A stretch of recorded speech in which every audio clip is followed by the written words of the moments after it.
Bonjour à tous, dans cette vidéo, je vous explique comment déterminer graphiquement un antécédent par une fonction f. Cette question se résout en 3 étapes que j'ai résumées dans les petits encadrés de couleurs et je vais suivre pas à pas la méthode pour répondre à la question posée qui est déterminer graphiquement les antécédents éventuels de 4 par f. Éventuels parce que parfois un nombre n'admet pas d'antécédent et nous en verrons un exemple à la fin de la vidéo.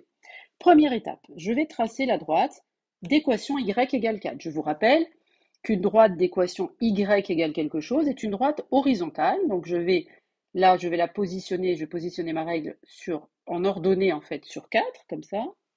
Voilà, ça c'est fait. Première étape validée. Deuxième étape en mauve, là on me demande de regarder si elle coupe la courbe en 2 points. Effectivement ici, la droite coupe la courbe en 2 points, donc je marque les points. Troisième étape, on me demande de lire les abscisses des points. Alors les abscisses se lisent sur l'axe des abscisses, c'est-à-dire, c'est lui l'axe des abscisses, d'accord? Voilà.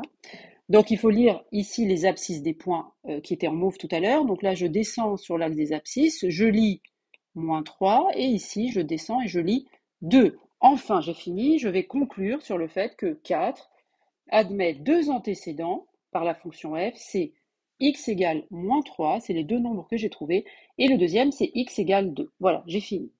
Maintenant, si on vous demandait de trouver l'antécédent de -3, il faudrait tracer, partout où j'ai mis y égale 4, il faut mettre y égale -3. Donc là, je vais prendre ma règle et je vais tracer y égale -3. Regardez ce qui se passe.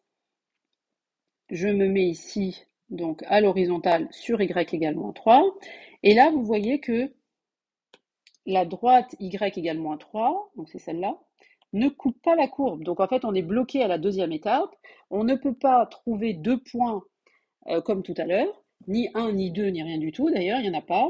Donc ici, on peut conclure que le nombre -3 n'admet pas d'antécédent, puisqu'on n'est pas capable de les lire, par la fonction f. Voilà, j'ai fini avec cette vidéo. J'espère qu'elle vous a plu, qu'elle vous a aidé. Je vous dis à très bientôt pour une prochaine vidéo.